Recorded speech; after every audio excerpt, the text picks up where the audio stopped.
On-site SEO. What am I talking about here? On-site SEO is about function, load time, accessibility. It's your mobile friendliness. It's can people fill out a form? There's something you can track called rage clicks. And that's when you can't get something done as a user, right? So you'll click, right? So it's all about how your site functions. And it is also about how your site is used. A lot of people will interchange on site with on page. It is interchangeable. Now, usability and navigation. So usability, how easy is it to use on a phone or on a desktop? Is the navigation intuitive and simple? And let me tell you about the Norman door. You've all experienced this, and I use it as an example of what not to do. So a Norman door is a door that you think when you go to pull it, you think you're going to pull it, you should pull it, and it's actually a push door. These doors actually have a name. They're Norman doors. They're not user friendly, right? They confuse you. So that's what we want to avoid on our site. I think I just put that in there because I love the Norman door. I love that it has a name. But the reality is what we want to do is reduce cognitive load. We want people to intuitively know where to go.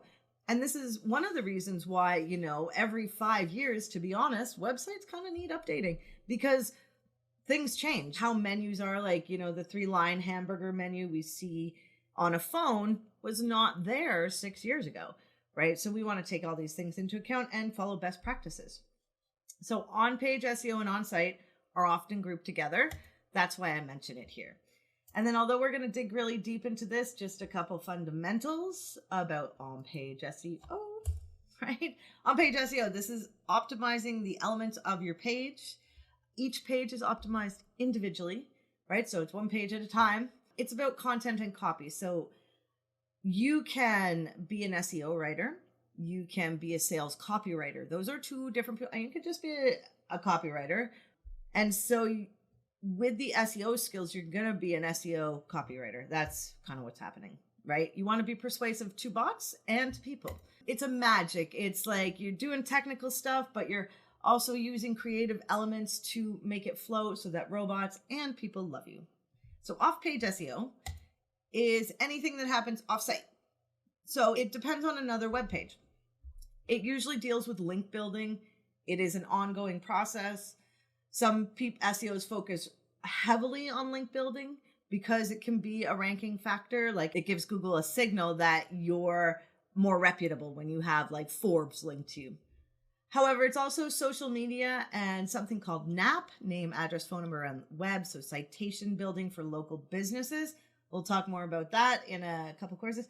And it's also could be considered the Google business profile because that's technically not on your website. It takes people to your website, but it is off page, right? So we will dig more into these things. I just want you to know the differences. So on page, what we're going to focus on. We're going to focus on, and you've learned this before, titles, meta descriptions, and the URL. It is now actually the order is URL, title, and meta description. They changed it. Brought to my attention today. We're going to talk about website structure, although that's on site. It's also about a bit of on page, right? And then we're going to talk about content, length, keyword, insertion, numbers. Oh, it's so fun. Okay. Then there's more. We're going to talk about links, internal and external, because we put links on our site. We're also going to spend a little bit of time on something called dwell time. And then we're going to talk about headings and subheadings. So all these things that happen on your pages. And we're going to talk about multimedia. So images, alt tags, infographics, video is all considered multimedia. You remember titles, metas, and URL, right? So it's meta title, meta description. But this is one of the components of on-page SEO. I do have a Google Sheet for you to work in, which I will show you at the end of this, which is just a place. So we put all our titles, meta descriptions, and keywords in basically a list so we can keep good track of it. When you're an SEO, and you're not necessarily working directly on the site, sometimes you have to send your information to the web developer, right? Because SEOs and web developers work kind of together. And so SEO's job is to do the keyword research, oftentimes write the meta descriptions, the URLs, and the titles, and send them over to the developer. We use a Google Sheet to do that. And we are going to focus on these things because when we learned about the search engine results pages and what's happening on them, we can manipulate what we're doing so that we get clicked on more. There's strategic things that happen, right? And we talked about this, the capitalizations, the keyword in your URL, right? You're, using special characters, like location-based things, right? There's lots of strategies, and we'll get into this more. So we're going to focus on this a little bit today because it's like two sides of a coin. So one side is the business owner who writes the content, and the other side is the search engine who's showing the content. And how do you get people to click on you? Well, you definitely want to use numbers, capitals, ellipses. I love the favicon. It really just makes me feel better. But Google will say and has said that meta descriptions, titles, and URLs are not a ranking factor. Whether or not that's true, when somebody clicks on your little meta description, right? It's like your little free ad on Google, text ad. When they click on that, that's click-through rate.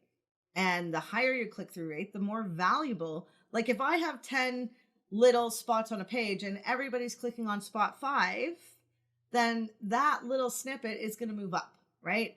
And so click-through rate matters. Even though they say that meta descriptions and titles are not a ranking factor on the search engine results pages, they do affect people clicking on you, understanding your information. So you definitely want to focus on these. So first, the title. It's clickable. You want to use it for usability. So it's going to show up on your social sharing. It is the title that shows up around the web. So you can actually have a meta title and a regular title. I would hope you would try to make them the same because that'll more guarantee that it'll show up that way in the search engine results pages. So titles are really important. They're 50 to 60 characters long. And don't worry, that Google Sheet will tell you if you've gone over or under. Now, you want to stay in the character limit, generally. Some people will do some trick stuff. You'll see like the ellipses.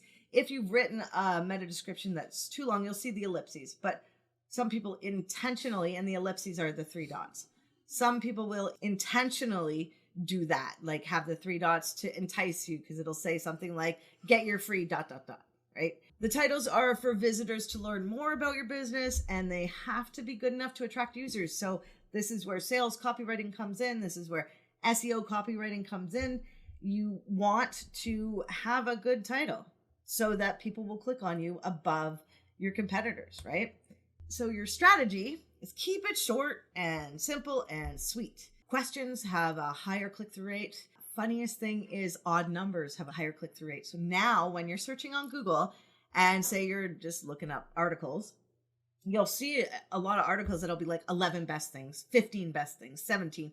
And if there's one for 18 best things, they don't know anything about SEO, right? Because it's always the odd numbers that they literally get clicked on more. Questions are always helpful as long as you're answering the question. So you can put a question in your title or your meta description. Some people will use location, right? So area, if they're local, to make sure people know, to make sure the search engines know.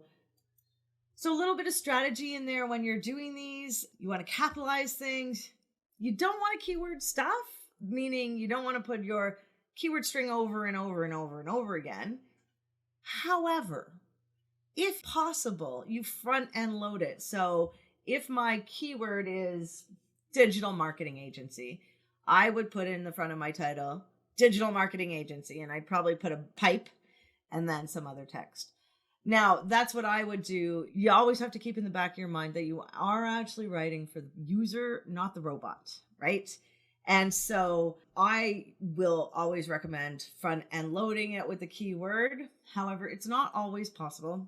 And the reality is that when you send over this stuff to the business owner, they have a right to change it. It's their stuff, right? So you can just follow the best practices and give the information.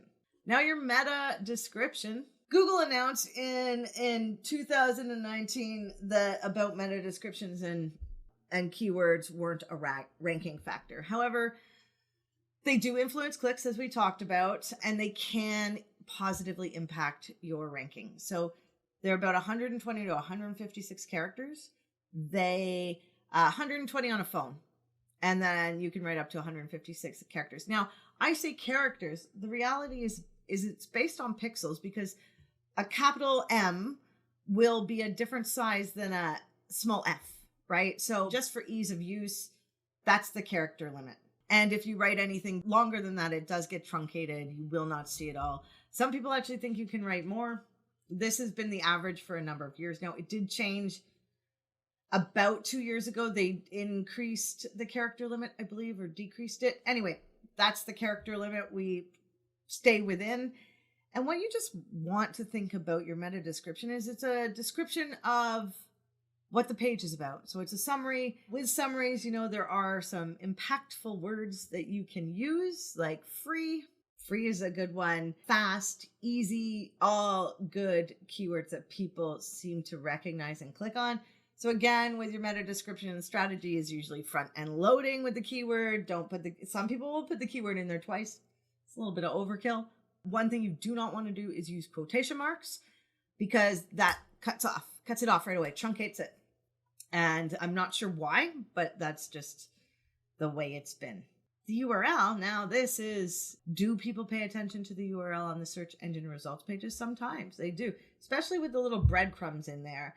And so we definitely want to have our keyword in our URL, but we also want to keep our URL as short as possible, right? So if you can cut it down, the shorter the better. So they have proven that shorter URLs seem to get clicked on more. Ease of use, right? So the structure is you include your target keyword. And the thing with some websites like Wix and Shopify is you don't have much control over the structure with regards to like category pages on Shopify and things like that. With WordPress, you have the most control. So WordPress, technically, when you get right down to the nitty gritty of this, if SEO is based just on URL structure, WordPress would win, right? Hands down, because you have the capability.